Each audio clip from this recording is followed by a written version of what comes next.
అందరికీ నమస్తే అండి. నా ఫాలోవర్స్ నుంచి, నా సబ్స్క్రైబర్స్ నుంచి, చాలా నా సన్నిహితుల నుంచి, నా శ్రేయోభిలాషుల నుంచి, చాలామంది నుంచి నా మీద ఉన్న ఒక పెద్ద విమర్శ, నేను నరేంద్ర మోదీ గారిని ఎందుకు ద్వేషిస్తున్నాను, నరేంద్ర మోదీ గారంటే నేను ఎందుకు అలా మాట్లాడుతున్నాను, నేను ఎందుకు ఆయన్ను వ్యతిరేకిస్తున్నాను, నన్ను చాలామంది అడుగుతున్నారు. నా మీద ఉన్న చాలా పెద్ద విమర్శ అది. నన్ను పర్సనల్గా వాట్సాప్లో అదే అడుగుతారు, కింద కామెంట్స్లో అదే చాలామంది చెప్తారు, న్యూస్ పేపర్ అనాలిసిస్లో ఎక్కడ చూసినా చాలామంది అదే చెప్తారు. అసలు నువ్వెందుకు బీజేపీ అంటే అంత ద్వేషిస్తావు, నరేంద్ర మోదీ గారు అంటే అంత ద్వేషిస్తావు, అది ఇది అంటారు. దానికి నేను ఈ వీడియోలో సమాధానం చెప్పాల్సిన అవసరం ఉంది. ఇప్పుడు వరకు ఆ అంశం మీద నేను ప్రత్యేకంగా వీడియో చేయలే. సందర్భం వచ్చినప్పుడు అప్పుడు ఇప్పుడు చెప్పానేమో కానీ ప్రత్యేకంగా ఒక వీడియో చేయలే. నేను ఎందుకు నరేంద్ర మోదీ గారిని ద్వేషిస్తున్నాను, వ్యతిరేకిస్తున్నాను కానీ ఇప్పుడు ఈ వీడియోలో చెప్తా. నరేంద్ర మోదీ గారు ఖచ్చితంగా గొప్ప నాయకుడు. చాలా కింది స్థాయి నుంచి, చాలా సాధారణ స్థాయి నుంచి దేశ అత్యున్నత స్థాయికి వెళ్ళిన గొప్ప నాయకుడు. ప్రపంచం మొత్తం ఆయన్ను కీర్తిస్తోంది, ఆయన్ను కొనియాడుతోంది. దేశం మొత్తం ఆయన నాయకత్వాన్ని, ఆయన పాలనా దక్షతను నమ్ముతోంది. నిజంగా నరేంద్ర మోదీ గారు ప్రధానమంత్రి అయిన తర్వాత పెద్ద కార్పొరేట్ స్కామ్లు ఏమీ బయటపడలా. గతంలో కాంగ్రెస్ పార్టీ అధికారంలో ఉన్నప్పుడు 2G స్పెక్ట్రమ్ అని, తర్వాత కోల్ స్కామ్ అని, అదని ఇదని చాలా వచ్చాయి. కానీ గత 10 సంవత్సరాల్లో మాత్రం దేశంలో ఏ పెద్ద స్కామ్ బయటపడలా. మరి నాకేం నొప్పి, నేను ఎందుకు ఆయన్ని వ్యతిరేకించాలి? నేను కొన్ని అంశాల్లో వ్యతిరేకిస్తున్నా. అందులో ఒక పెద్ద అంశం, కీలకమైన అంశం, నా రాష్ట్రానికి, నేను పుట్టి పెరిగి నేను ఇప్పుడు ఉన్న రాష్ట్రానికి ద్రోహం చేశారు నరేంద్ర మోదీ గారు. అన్యాయం చేశారు, ఖచ్చితంగా వెన్నుపోటు పొడిచారు, మోసం చేశారు. దాన్ని ఏమంటే అదే.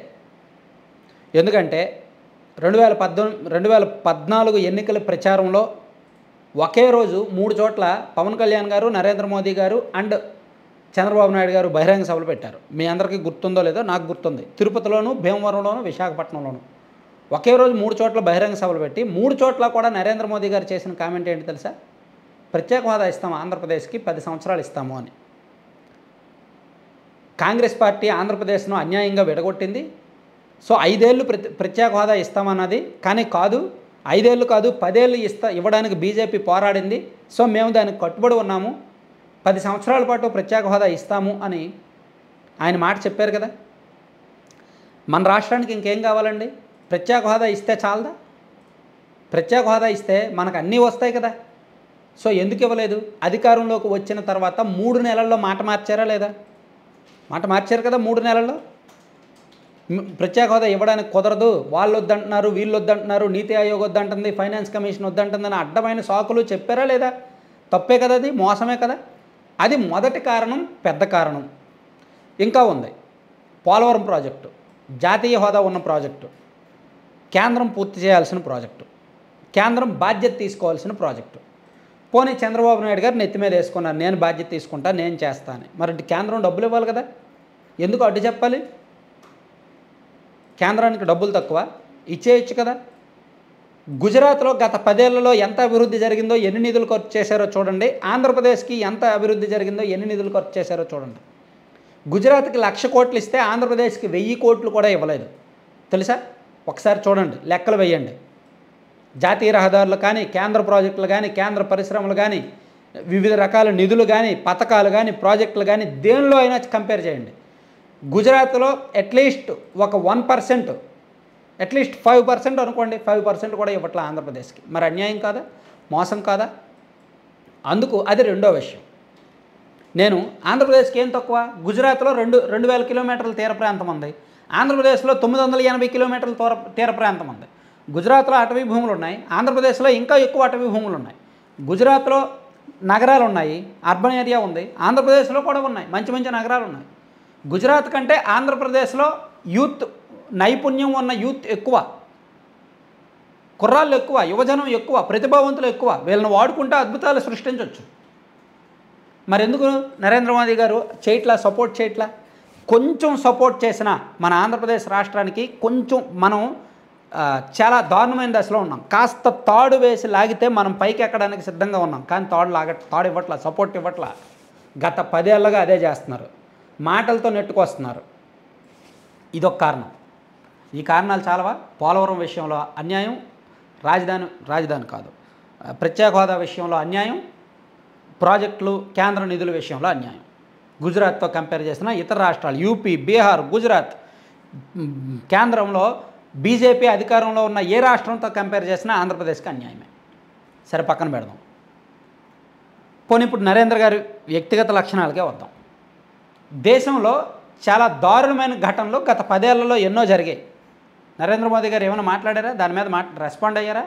మొన్న మణిపూర్ ఘటన ఉంది. మణిపూర్ ఘటన చాలా దారుణమైన, ప్రపంచం మొత్తం సిగ్గుతో తలదించుకునే ఘటన. దాని మీద ప్రధానమంత్రి గారు ప్రధానమంత్రి హోదాలో ఏమైనా స్టేట్మెంట్ ఇచ్చారా?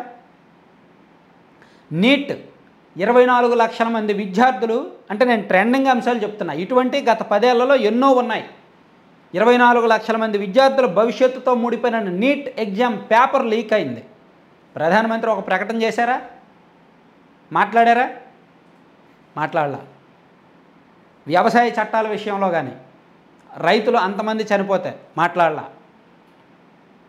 అంటే ఏ విషయంలో కూడా మాట్లాడట్లా. అసలు నరేంద్ర మోదీ గారు ఈ 10 ఏళ్లలో ప్రధానమంత్రి హోదాలో ప్రెస్ మీట్ పెట్టారండి?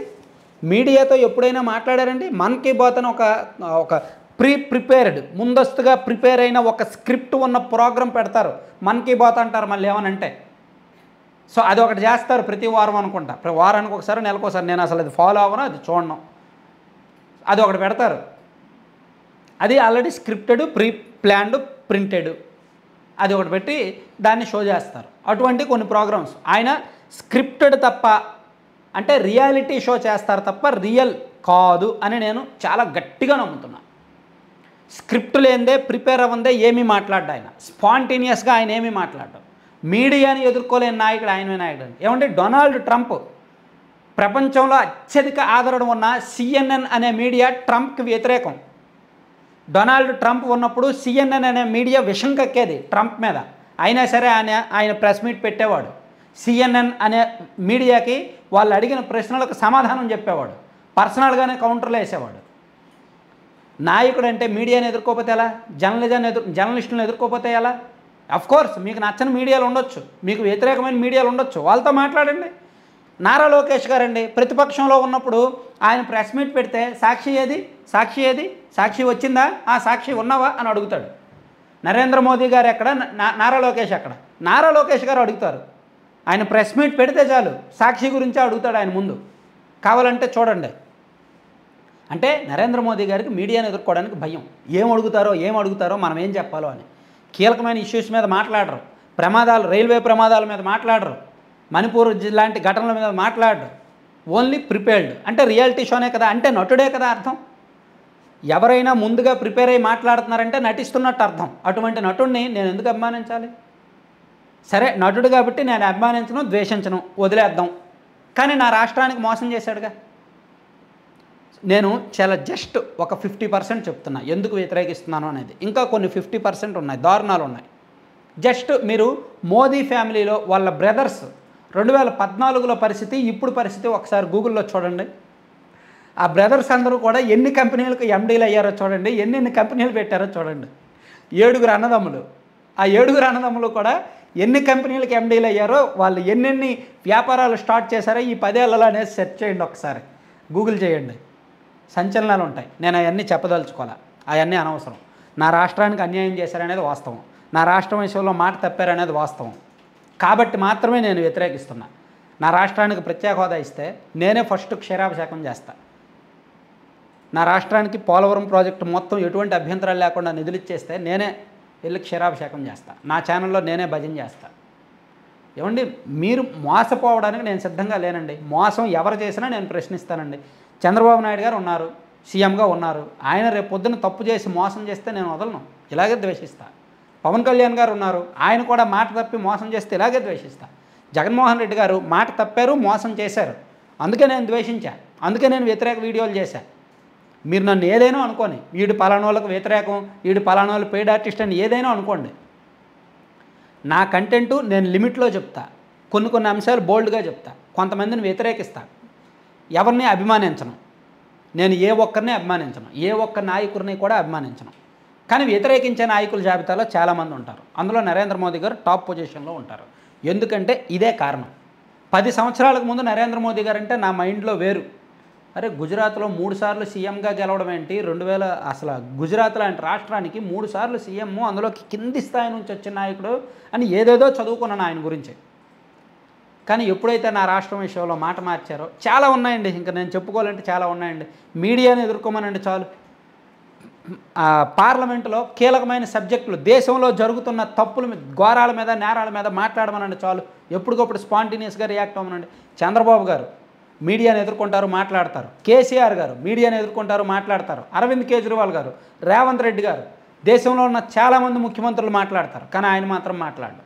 సేమ్ లక్షణాలు మన జగన్మోహన్ రెడ్డి గారికి కూడా, మీడియాతో మాట్లాడ్డా ఆయన కూడా, ఎవరు ఏం అడిగేస్తారో అని భయం.